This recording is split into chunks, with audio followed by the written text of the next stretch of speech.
Welcome to Queen's Corner. Today's guests are Richard J. Herrnstein and James Q. Wilson. Hi, and welcome back. We're going to be interviewing Richard Herrnstein and James Wilson on their theory and find out about their book, Crime and Human Nature, that is coming out next month. James, why don't you start us off? Of course. I'm a political scientist and have major contributions to urban politics, policing crime, and character and culture. I also served in the U.S. Navy and then went to University of Chicago to pursue my work in political science. I have a PhD in the analysis of political behavior of African Americans in Chicago. I wrote 16 books on the issues in American politics, and in every book I described how state government was changing due to the start of sustained attacks on the increasing influence of African American leaders. I am an American psychologist and sociologist. I went to Harvard from 1952 to 1955. I received my PhD in psychology from Harvard, and I discovered a simple relationship called the Matchin law, which is the ratio of rates of behavior equals the ratio of rates of reinforcement. This changed the way that data from reinforcement studies were analyzed. Amazing!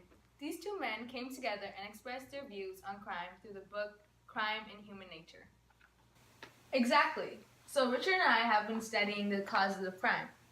Our argument is that principal causes of crime are not an offender's abnormal psychology or biology or his environment. Yeah. We believe that crime is rather a result of the unchanging aspects of human nature that make any human act possible. In other words, crime is a manifestation of the same human nature that produces acts of greatness.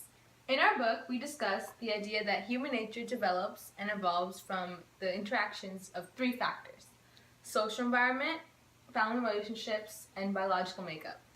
Each factor can have a huge impact on the criminal behavior of an individual.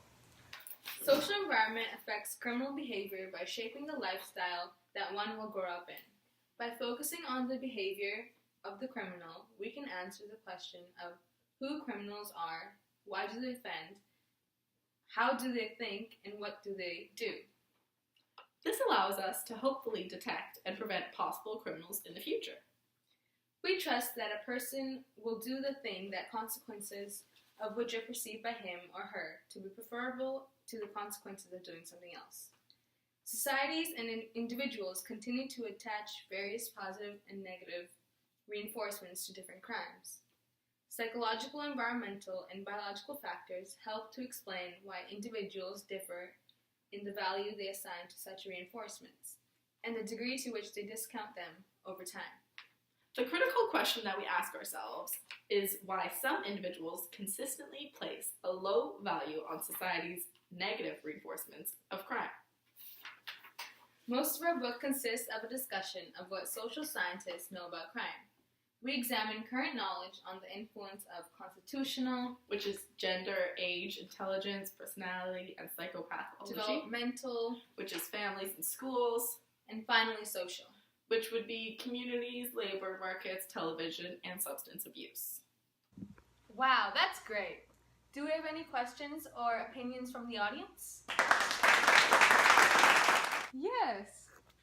I believe that social environment and family relationships play a role in the aspect of crime, but I do have a strong opinion on how each individual has its own set of value for the consequences of crime and that not everyone can play by the set rules.